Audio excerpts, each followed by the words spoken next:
Circle of Inevitability, capítulo 228.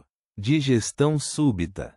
Quando Franca mencionou o avanço, Lumian sentiu uma necessidade repentina de fazer preparativos. Não que ele não aspirasse a se tornar um sequência 7, piromaníaco e dominar as técnicas de misticismo, mas as fórmulas das poções Caçador e Provocador foram concedidas a ele pela Madame Mágica, tornando-as facilmente obtidas e reduzindo o senso de urgência. Seu plano era esperar até que a poção Provocador fosse totalmente digerida antes de escrever uma carta para a Madame Mágica, perguntando sobre o preço para obter tudo o que é necessário para seu avanço. Mais importante, Lumian sabia que a Madame Mágica possuía uma característica de Beyonder do piromaníaco. Mas agora que pensou sobre isso, sentiu que precisava fazer preparativos adicionais.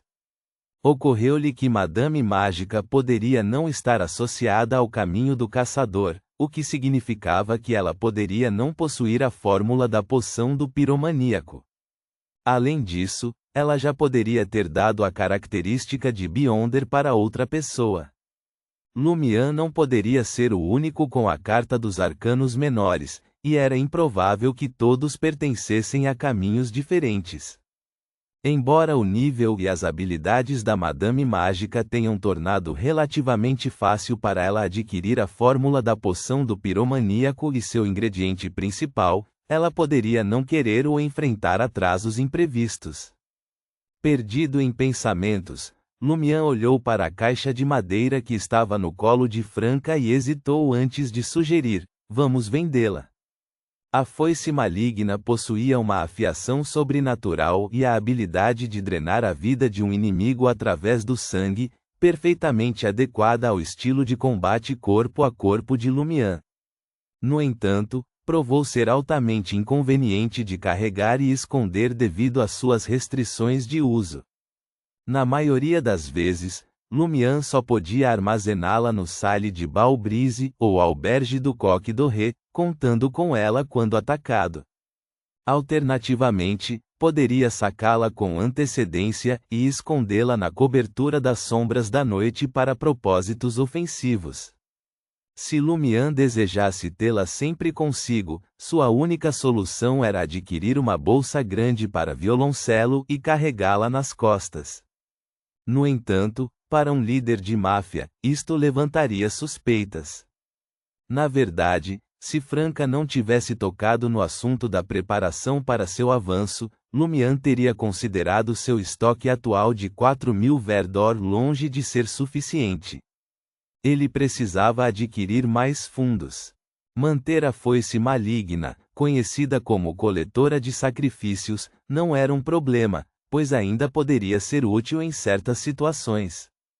Se necessário, Lumian poderia usar os óculos do espreitador de mistérios para se disfarçar de músico, carregando o violoncelo nas costas para assassinar o alvo pretendido. Franca suspirou em resposta. Suponho que vendê-la seja nossa única opção. Na verdade, é muito boa, mas não combina com meu estilo de combate. Ela então gesticulou em direção à cintura de Lumian. Que tal cada um de nós pegar um recipiente? Honestamente, Franca não estava particularmente interessada no agente Berserk e no agente de casca. Ela só desejava o veneno de escorpião e o agente de cura. No entanto, considerando que Lumian também precisava de veneno para suas armas e capacidades de cura, ela optou por uma solução justa. Tudo bem, Lumian concordou. Reticências. Na calada da noite, em frente à Avenue du Marché, número 126. Um grupo de policiais, vestidos com uniformes pretos, formou uma barricada para manter os pedestres longe do prédio atrás deles. Dentro da casa, Angoulême de François, com seus cabelos loiros, sobrancelhas e barba, estava diante de uma delicada escultura feminina. Seu olhar fixo nas palavras vermelho sangue que adornavam a parede. Usando uma fileira de botões dourados no peito, Ele permaneceu em silêncio, emanando uma avassaladora sensação de opressão que afetou tanto os purificadores quanto os policiais ao redor. Depois de um momento, o purificador do continente sul emergiu do porão e se aproximou de Angoulême. Em voz baixa, ele falou: Diácono, encontramos sinais claros de rituais de sacrifício a um deus maligno abaixo de nós. Existem indivíduos mortos que foram usados como sacrifícios vivos. As celas da prisão foram destrancadas, e alguns dos sequestrados conseguiram escapar. Os que permaneceram me informaram que o Escorpião Negro, Roger, realmente empregou feitiçaria. Angoulême ouvia impassível, examinando os arredores. Ele então se dirigiu aos policiais próximos, dizendo: Nenhum de vocês notou o número significativo de pessoas desaparecidas? Quem foi que afirmou que o distrito comercial abrigava apenas um punhado de Beyonders controláveis? Quem sugeriu que prendê-los apenas abriria caminho para novas organizações criminosas, causando um caos ainda maior? Sua voz, cheia de raiva, reverberou pela sala, fazendo com que cada policial baixasse o olhar. Nesse momento, Angoulême voltou abruptamente a sua atenção para a delicada escultura feminina. Ele sentiu uma onda fugaz de raiva emanando dele, dissipando-se rapidamente. Ele sentiu uma leve flutuação de raiva ali, mas desapareceu num piscar de olhos. Uma luz dourada envolveu o corpo de Angoulême enquanto estendia a palma da mão direita, abrindo o abdômen da estátua. Lá, uma cavidade grande o suficiente para abrigar um humano enrolado se revelou. Dentro dela repousava uma semente verde acastanhada, desintegrando-se silenciosamente em pó quando agitada pelo vento. Reticências. No segundo andar do Salle de Balbrise, Lumian franziu a testa abruptamente. O que está errado? Perguntou Franca. Lumian se viu dividido entre a euforia e a confusão. Minha poção do provocador foi totalmente digerida. Será que alguma pessoa importante foi provocada por nossas ações? Franca especulou. Talvez a Lady Lua, ou talvez um Beyonder oficial. Todas as possibilidades, admitiu Lumian. Se ele não conseguisse desvendar o mistério, não adiantaria insistir nisso.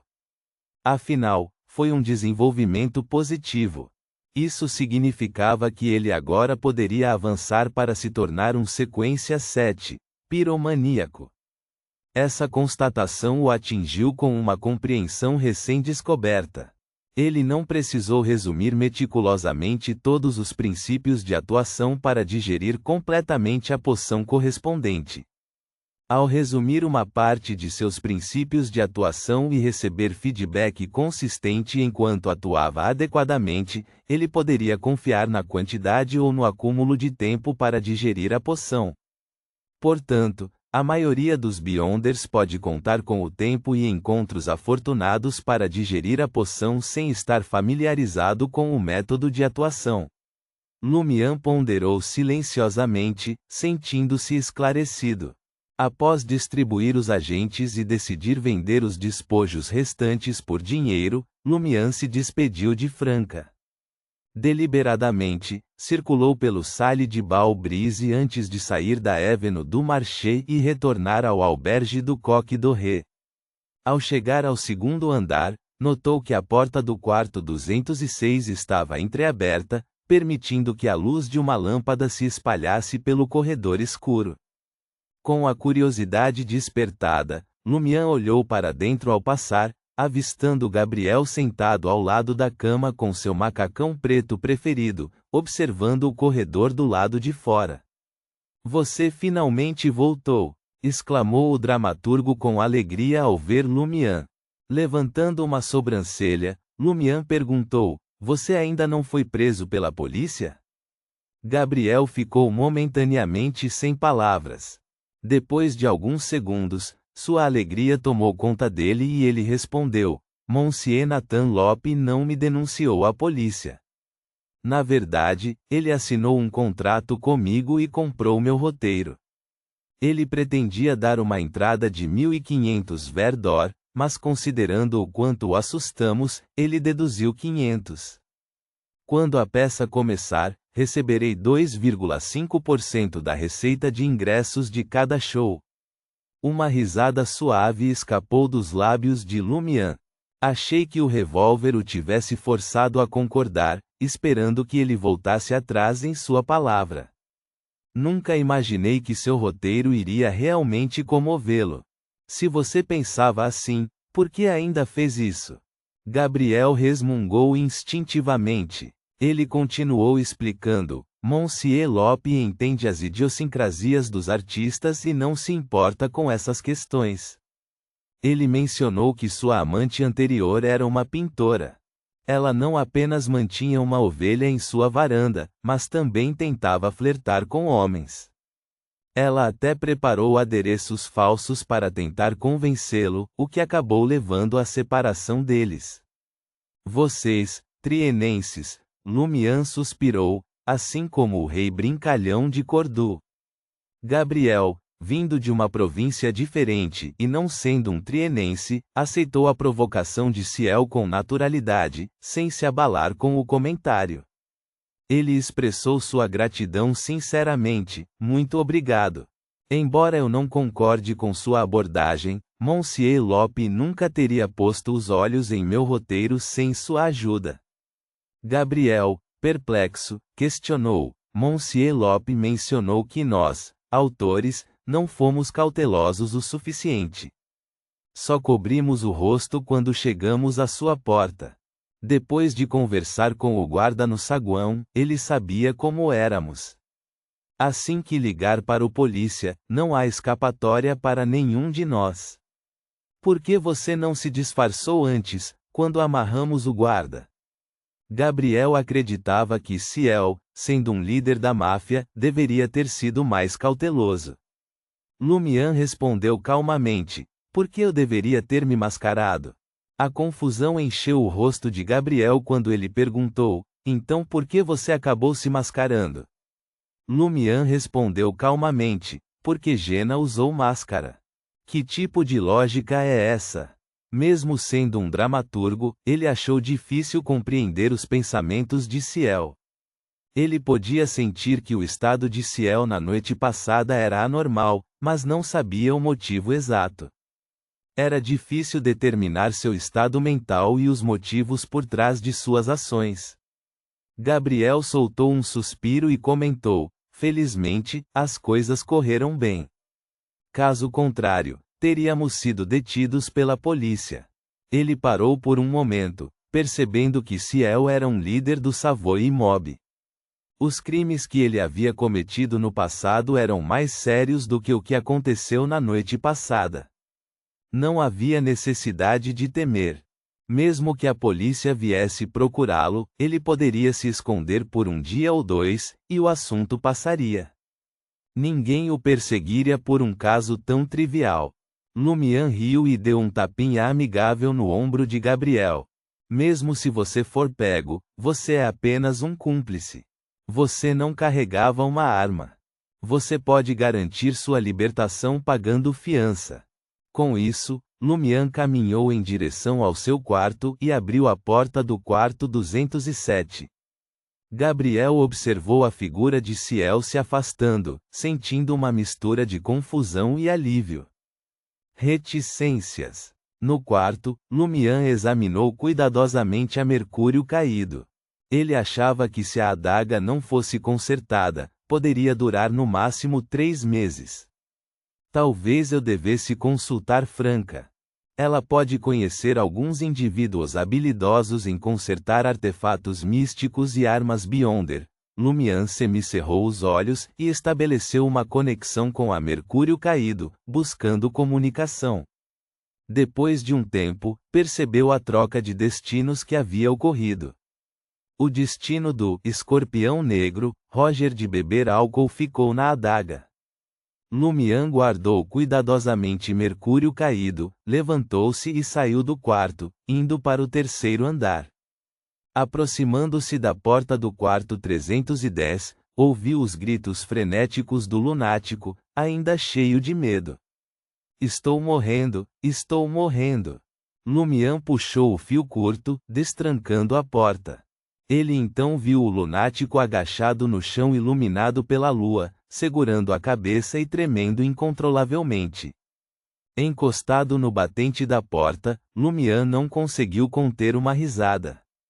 Você tem muita sorte. O fantasma Montsouris ainda não veio tirar sua vida. Eu me pergunto se ele está preocupado ou relaxado. Ponto.